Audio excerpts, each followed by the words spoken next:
So, you want to back a tabletop RPG via Kickstarter. I'm Egg Embry, and I'm your guide. I do tabletop RPG journalism for Ian World, the Open Gaming Network, and more. In this video, I spotlight 3 RPG projects worth checking out. Let's get into it. First up, Treacherous Traps for 5th edition by Nord Games.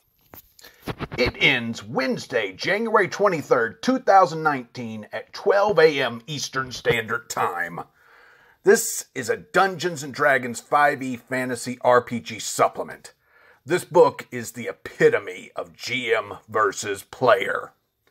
It's 250 pre-made traps. It's also got a random trap generator with 50 triggers and 50 effects to mix and match. It comes in a book with 11 chapters, or 5 decks of 50 cards representing the pre-made traps, and 100 cards that allow you to make random traps by mixing the triggers and the effects.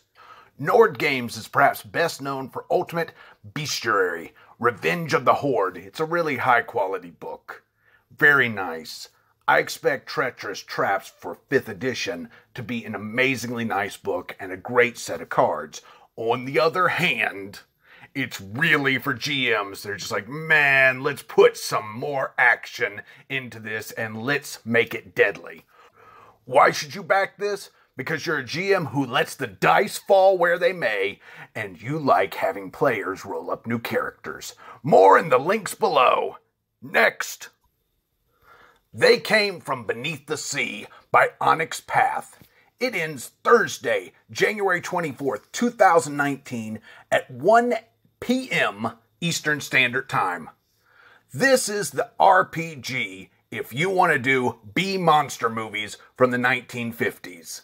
During the height of the Cold War, B-monster movies were a big thing.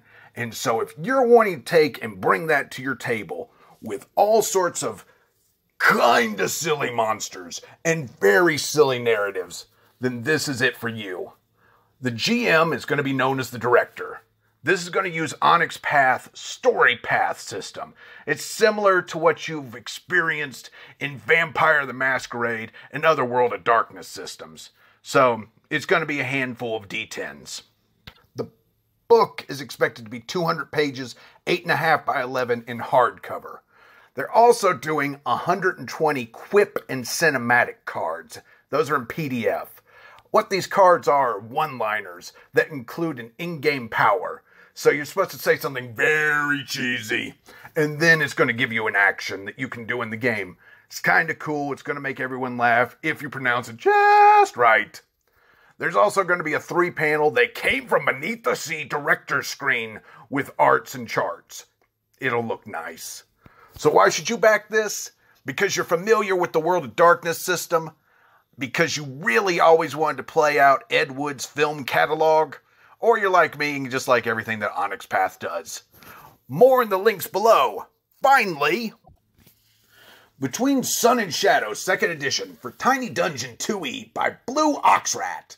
It ends Thursday, February 7th, 2019 at 10:59 a.m. Eastern Standard Time.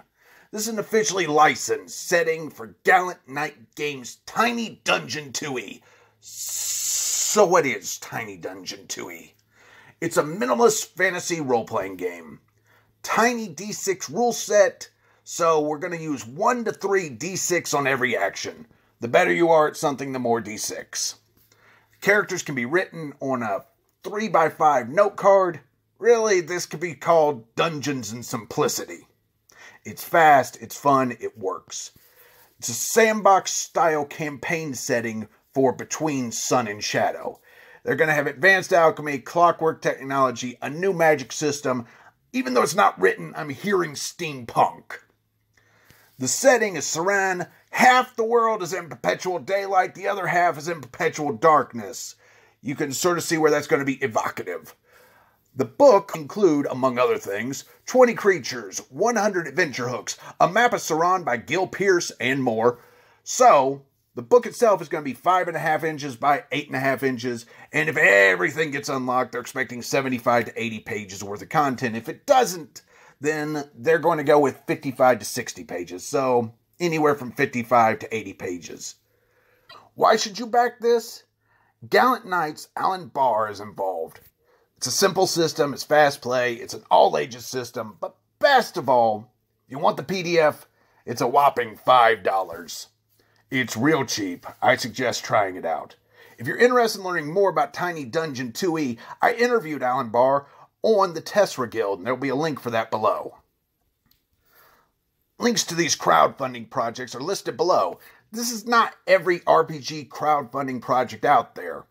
For more RPG crowdfunding projects, find my articles on Ian World, the Open Gaming Network, the Tessera Guild, and then the latest issue of Knights of the Dinner Table. I have links for that below. And I also want to give a standard disclaimer. None of these projects are by me. I cannot guarantee their success or delivery. However, they really look fun.